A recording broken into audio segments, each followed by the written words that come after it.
আসসালামু আলাইকুম। আমরা এখন দেখব ডব্লিউপিএস অফিস দিয়ে কিভাবে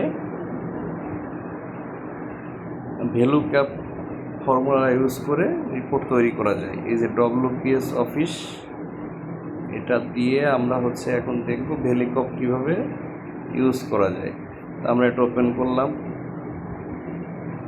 ওপেন করে এই যে আমি এই net dealer raise target for July 2025 use বের করলাম। এখন আমরা কিন্তু সবসময়ের জন্য ভ্যালুক্যাপ ফাংশনটি ইউজ করি ল্যাপটপ দিয়ে। এটা দিয়ে খুব সহজ হয় এক্সেলের মাধ্যমে, কারণ এক্সেলের মাধ্যমে ভ্যালুক্যাপ এবং লুকআপ ভ্যালু এগুলাতে খুব সহজেই কাজটা করা যায়। কিন্তু আমরা তো মার্কেটিংয়ে অনেক সময় জব করতে যেয়ে সবসময় ল্যাপটপ সঙ্গে নিয়ে আসতে পারি না। হঠাৎ করে আপনার বস আপনাকে একটা রিপোর্ট দিয়ে বলল যে দ্রুত আপনি এটা পূরণ করে দেন বা ডিলারের টার্গেটটা সেট আপ করে দেন। এখন এই ডিলার টার্গেট সেট আপ করতে যেয়ে আপনাকে নিট টার্গেট সেট আপের এইখানে দেখা গেল আপনাকে সেলস অ্যানালাইসিস করা লাগতে পারে। সেলস জুলাই 24-এর তথ্য এনে আপনি দেখবেন গত বছরে সে কত সেলস করছিল আর এই বছর তাকে কত টার্গেট দেওয়া হচ্ছে, গ্রোথ দিচ্ছেন না ডিগ্রোথ দিচ্ছেন। কিন্তু এই যে ডিলারের টার্গেটটা আপনি সেট আপ করবেন, এই টার্গেট গত বছরের সেলসটা আপনি কোথায় পাবেন? আপনার কাছে যদি শিট থেকে থাকে, সেই শিটটা আপনাকে এই আর শিটে নিয়ে আসতে হবে। এই শিটে এনে আপনার শিট অন শিট টু বা লাস্ট ইয়ার সেলস এরকম একটা লিখে নেবেন। লিখে আপনি নিট টার্গেট সেট আপ, এই টার্গেট সেট আপের এই শিটে আপনি নিয়ে আসবেন। এখন এইখানে নিয়ে আসবেন, এই যে এইখানে আপনি নিয়ে আসবেন। এইখানে আপনার লাস্ট ইয়ার সেলসটা নিয়ে আসবেন। এর জন্য আপনি একই শিটে লাস্ট ইয়ারের যদি কোনো আপনার আগের শিট থেকে সেটা কপি করে এনে একই শিটে বসাবেন। বসানোর পর আপনি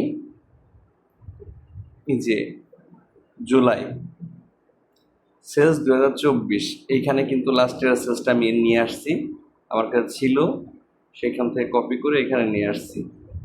এনে এখন আমি কি করব, এইখানে আমি ভ্যালুক্যাপ করে দিব। ভ্যালুক্যাপ করাটা খুবই সোজা। এই যে আপনি এখানে এডিট অপশনে ক্লিক করবেন। ক্লিক করার পরে এই কলমে আপনি একেবারে রেগুলারের মতন ভ্যালুক্যাপ লিখবেন। এই যে ভ্যালুক্যাপ অপশনটি লিখলেন। লেখার পর আপনি কোন কোডের মাধ্যমে বা কিসের মাধ্যমে আপনি এটা ভ্যালুক্যাপ করতে চাচ্ছেন, তাহলে আমি ডিআইডির মাধ্যমে ভ্যালুক্যাপ করতে চাচ্ছি। তাহলে এই শিটে ডিআইডির মাধ্যমে ভ্যালুক্যাপ করার জন্য আমি ডিআইডি সিলেক্ট করলাম। সিলেক্ট করার পর আমরা চলে যাব এখন আমাদের লাস্ট ইয়ার সেলস কোথায় আছে সেই শিটটায় যাব। সেই শিটটা যেতে গেলে আমরা এখানে ট্যাপ করব। এখানে ট্যাপ করলাম, এই যে লাস্ট ইয়ার সেলস আছে, এখানেও কিন্তু ডিআইডি আছে।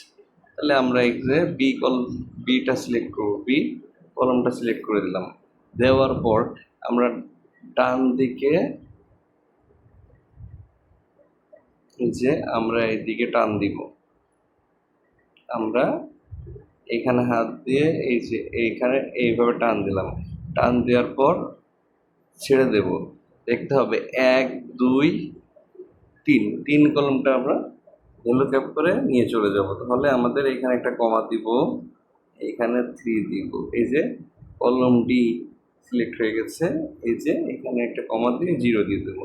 0 দেওয়ার পর আমরা টিক চিহ্নে ক্লিক করে দিব। আমাদের দেখেন ওই শিটের যে তথ্যটা এই শিটে আমার প্রয়োজন ডিলার ওয়াইজ, সেটা কিন্তু এখানে বসে যাচ্ছে। এখন আমরা এটাকে ফিল করে দিব। ফিল করে দিলাম। আমাদের কিন্তু এইখানে যে তথ্যগুলো ছিল এই তথ্যটা আমরা এই শিটে নিয়ে আসলাম। এইভাবে কিন্তু ডব্লিউপিএস ইউজ করে আমরা মোবাইল দিয়ে খুব সহজে ভ্যালুক্যাপ করতে পারি। যে কোনো ডাটাকেই আমরা এভাবে কিন্তু নিয়ে আসতে পারি।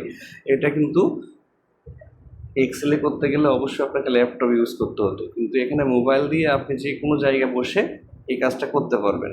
যদি ভিডিওটা ভালো লেগে থাকে তাহলে অবশ্যই চ্যানেলটি সাবস্ক্রাইব করবেন। ধন্যবাদ।